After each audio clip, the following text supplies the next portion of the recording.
Hi, it's Jeannie Lyons, CEO and founder of Accelerated Synergies. And today I'm going to bring you the 3 R's for your career, making your career change decision. And they are resume, rejection, and reframe.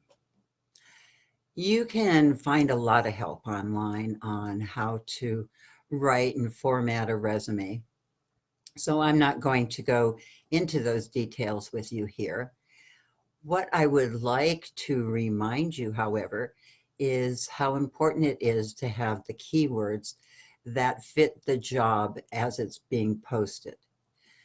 So what happens most often is that these resumes get scanned through something called an ATS, an applicant tracking system.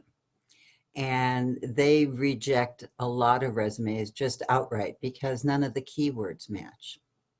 So you want to make sure that that happens. And there's a really cool website called jobscan.com. And you can scan in your resume and the job posting to make sure that your keywords are matching. What a great thing. I wish that this had been in action many years ago when I was still sending out resumes. So check out jobscan.com. And another small tip for doing your resume is when you upload it online, you want to be sure that you've got a good file name for your resume. For instance, you don't want to have a resume with a file name of resume for ABC company if you're sending it to DEF company.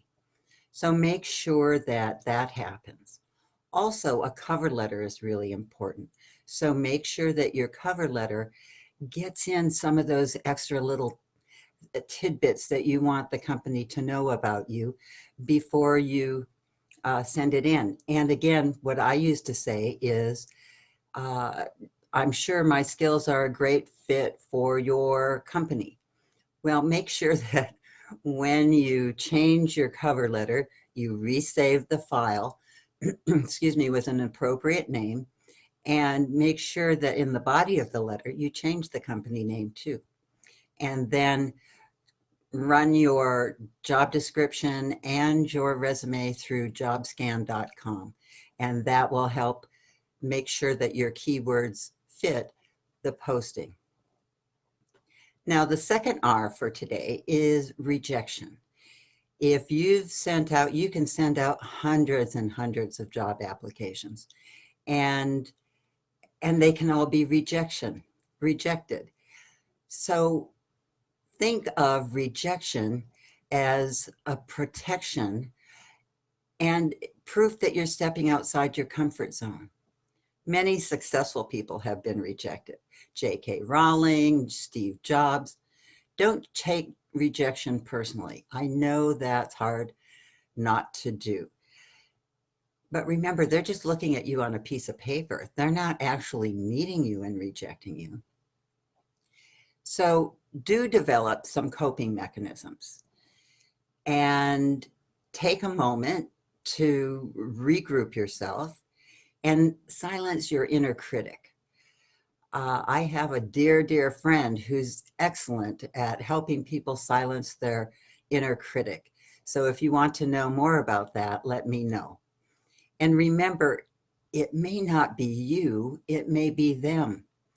I had a recruiter send me one time, I flew from San Francisco to Chicago to interview with someone, and she told me that he was very insecure and he didn't want anyone who was smarter than he was. Well, maybe I was smarter than he was because I didn't get the job.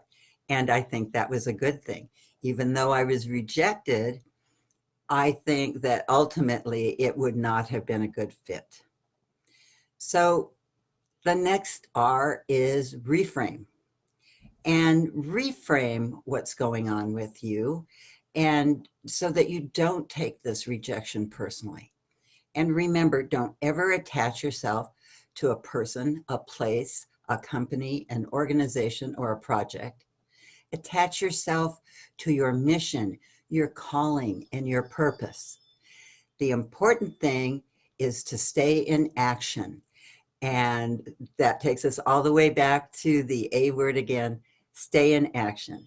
If you want some more help on sorting out some of these topics, please click the link below and schedule a complimentary appointment with me. And until the next time, QRS S. We're on the S word next. And thanks for joining me. Bye-bye.